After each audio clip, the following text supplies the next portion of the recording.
Jailer 2 teaser చూసారు ఇప్పుడే. Jailer 2, Jailer 1 ఏ రకమైన ప్రకంపనలు సృష్టించిందో మనకు తెలుసు.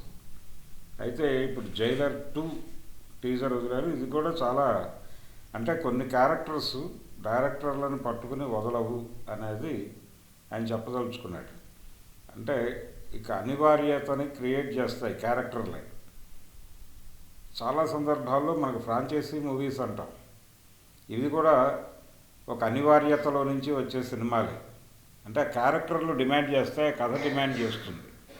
ఈ కథలు క్యారెక్టర్లు డిమాండ్ చేస్తాయి సినిమాలని అనేది ఆడియన్స్లో రిజిస్టర్ చేయటం కోసం ఈ టీజర్ అనిరుద్ధ్ అలాగే నెల్సన్ వీళ్ళిద్దరి మీద మొదలై ఇద్దరు కూర్చుని వాట్ నెక్స్ట్ అనేది చర్చించుకుంటూ ఉంటారు. ఏం చేద్దాం, ఏమిటి పరిస్థితి అని మాట్లాడుకుంటూ ఉండగా ఏ తరహా సినిమా చేయాలి అనే దాని మీద చిన్న డిస్కషన్ మొదలవుతూ ఉండగా జైలర్ హంటింగ్ మొదలవుతుంది.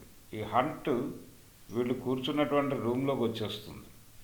రూమ్లోకి వచ్చేసి ఆ రూమ్లోకి రావటం, వీళ్ళిద్దరూ భయపడిపోయి పక్కకి వెళ్ళిపోతారు. ఈ హంటింగ్లో మనం కూడా ఇరుక్కుంటామేమో అని భయపడి ఫైనల్గా వాళ్ళిద్దరూ కూడా పేల్తారు.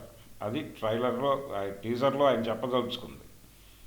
అంటే క్యారెక్టర్ డిమాండ్ చేస్తోంది దీనికి 2 చేయమని, అందుకని మేము 2 డిజైన్ చేస్తున్నాము. ఇది అనివార్యత. కాబట్టి ఎంత అనివార్యత ఏర్పడి మేము ఈ సినిమా చేస్తున్నామో మీరు అర్థం చేసుకోండి. ఆడియన్స్ కూడా ఫీల్ అవుతున్నారు. మరొకసారి జైలర్ని మరొక టోన్లో చూద్దాం అనుకుంటున్నారు వాళ్ళు, మరొక ఫేజ్ చూద్దాం అనుకుంటున్నారు జైలర్కి. జైలర్ సినిమా చాలా ఎంతూజియాస్టిక్గా నడిపారు. నెల్సన్ నడిపిన తీరు ఆ సినిమాని ఆడియన్స్ని అలా కట్టి పడేసింది. అంటే ఒక వింటేజ్ హీరోతో ఎలాంటి సినిమా ప్లాన్ చేయాలి అనే దానికి సంబంధించి ఒక గ్రామర్ డిజైన్ చేశాడు అతను.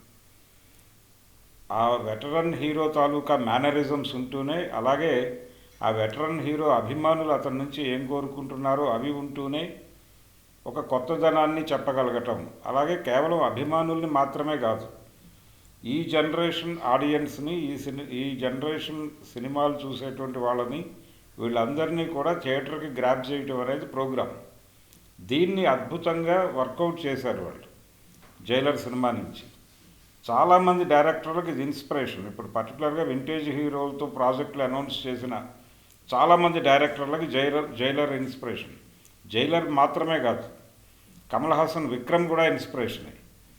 విక్రమ్కి వాళ్ళు సీక్వెల్ తీస్తారో తీరో కానీ జైలర్ మాత్రం ఆయన గొడ్డలి నాటి మరీ చెప్పాడు, గ్రైనేడ్ పేల్చి మరీ చెప్పాడు, ఈ అనివార్యత ఉంది, సో నేను పార్ట్ 2గా వచ్చేస్తున్నాను, ఇప్పుడు ఎలా డిజైన్ చేయాలి అనేది మీరు డిసైడ్ చేసుకోండి అని డైరెక్టర్కి, మ్యూజిక్ డైరెక్టర్కి కూడా ఒక ఛాలెంజ్ విసిరాడు ఆయన. సో ఈ ఛాలెంజ్ని స్వీకరించారు వీళ్ళు. జైలర్ 2 అనేది నెక్స్ట్ లెవెల్లో ఉండబోతోంది అనే ఒక ప్రామిస్ ఇస్తూ వీళ్ళు ఈ టీజర్ని డిజైన్ చేశారు. ఇది డెఫినెట్గా ఆడియన్స్ని ఆలోచింపజేసేటువంటి టీజరు.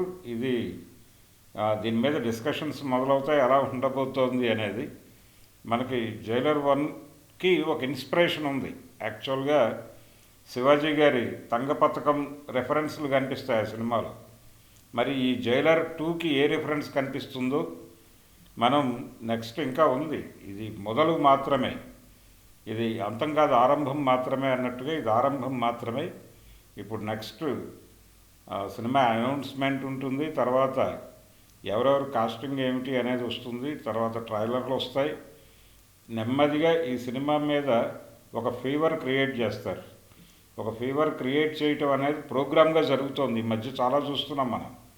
సినిమాని ఎలా హైప్ చేస్తారు, ఎలా ఆడియన్స్లో క్యూరియాసిటీని పెంచేస్తారు, ఈ సినిమా చూసి తీరాలి అనేటువంటి ఒక అనివార్యత. ఇప్పుడు ఎలాగైతే ఈ సినిమాకి సీక్వెల్ తీయాలి అనేటువంటి ఒక అనివార్యతని రజనీకాంత్ క్రియేట్ చేశాడు డైరెక్టర్కి, మ్యూజిక్ డైరెక్టర్కి, ఈ సినిమా చూసి తీరాలి అనేటువంటి అనివార్యతని ప్రేక్షకులకి క్రియేట్ చేయటం అనేది ఈ టీజర్ ఉద్దేశం. ఈ టీజర్ దగ్గర నుంచి నెమ్మదిగా ఆడియన్స్ మనసుల్లోకి చొచ్చుకుపోయి ఈ సినిమా చూసి తీరాలి, ఇది ఎప్పుడెప్పుడు వస్తుందా అని ఎదురు చూసే ఒక కండిషన్ని క్రియేట్ చేసి వీళ్ళందరినీ మోటివేట్ చేసి నెమ్మది ఇది ఒక రకమైనటువంటి హిప్నో పద్ధతే. తమ ఆధీనంలోకి ఆడియన్స్ని తీసుకునేటువంటి ప్రయత్నం. ఆ ప్రయత్నం సక్సెస్ఫుల్గా మొదలైంది టీజర్తో. ఇది ఎలాంటి రికార్డులు క్రియేట్ చేస్తుంది, ఇది ఒక కొత్త ధోరణి, కొత్త పద్ధతి. మనకి పాత్రలు వచ్చి రైటర్ని నిలదీయటం అనేది మనం చూసాం సాహిత్యంలో.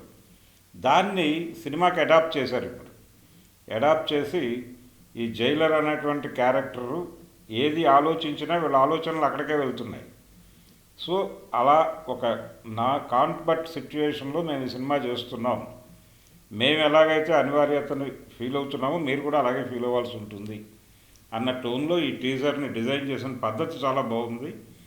డెఫినెట్గా ఇది మరికొన్ని సంచలనాలు క్రియేట్ చేసేటువంటి అవకాశం కనిపిస్తోంది. జైలర్ 2 రజనీకాంత్ మరొకసారి బాక్స్ ఆఫీస్ దగ్గర మోత మోగించబోతున్నాడు, పాన్ ఇండియా మార్కెట్లో ప్రకంపనలు సృష్టించబోతున్నాడు అని అనుకోవాల్సి ఉంటుంది. సో రజనీకాంత్ అభిమానులకు మాత్రమే కాదు, ఈ జనరేషన్ ఆడియన్స్, జైలర్తో కనెక్ట్ అయినటువంటి ఆడియన్స్ అందరూ కూడా ఇక్కడి నుంచి ఎదురుచూపులు మొదలవుతాయి. ఈ ఎదురుచూపులే రేపు వసూళ్ల పంటలు పండిస్తాయి. అది జైలర్ 2 టీజర్ చూసిన తర్వాత నాకు అనిపించినటువంటి అభిప్రాయం.